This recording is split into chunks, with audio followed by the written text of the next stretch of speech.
معروف بالی ووڈ اداکار اور امریکی ریاست کیلیفورنیا کے سابق گورنر آرنلڈ شوازنیگر کو جرمنی میں مبینہ ٹیکس چوری کے الزام میں گرفتار کر لیا گیا۔ جرمن میڈیا کے مطابق ٹرمینیٹر ایکٹر آرنلڈ کو میونخ ایئرپورٹ پر روک کر ان کے بیگ کی تلاشی لی گئی تو اس میں سے ایک قیمتی سوئس گھڑی برآمد ہوئی جس کی قیمت تقریباً 26,000 یورو بتائی جا رہی ہے۔ آرنلڈ نے جرمنی پہنچنے سے پہلے اپنے اثاثوں میں قیمتی گھڑی ظاہر نہیں کی تھی۔ میونخ میں کسٹمز آفس کے ایک ترجمان نے کہا کہ آرنلڈ یورپی یونین آنے سے قبل ایک ایسی پروڈکٹ اپنے اثاثوں میں ظاہر نہیں کی جسے یورپی یونین کے باہر سے امپورٹ کیا گیا اور جو رجسٹرڈ نہیں ہے۔ اس قانون کا اطلاق سب پر ہوتا ہے۔ ٹیکس چھپانے پر آرنلڈ کے خلاف قانونی کارروائی کا آغاز کر دیا گیا ہے۔ آرنلڈ نے ایئرپورٹ حکام کو بتایا کہ وہ آسٹریلیا میں ماحولیات سے متعلق منعقد ہونے والی ایک تقریب میں اس گھڑی کو عطیہ کرنا چاہتے ہیں۔ جرمنی کو بھی ماحولیاتی مسائل کا سامنا ہے اور جلد یہاں بھی جنگلات ختم ہو جائیں گے۔ آرنلڈ کی وضاحت کے باوجود ایئرپورٹ حکام نے ان پر 4,000 یورو ٹیکس سمیت 35,000 یورو کا جرمانہ عائد کیا اور انہیں کہا کہ وہ اپنے کریڈٹ کارڈ کے ذریعے یہ جرمانہ بھر سکتے ہیں۔ امریکی ٹیلی ویژن CNN کے مطابق یہ واقعہ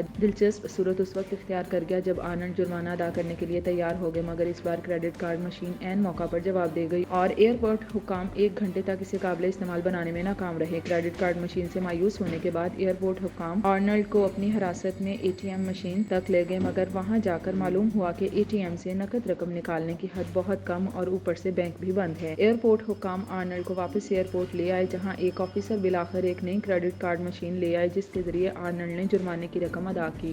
اس پوری کارروائی میں 3 گھنٹے لگے اور آرنلڈ اس دوران ایئرپورٹ حکام کی حراست میں ہی رہے۔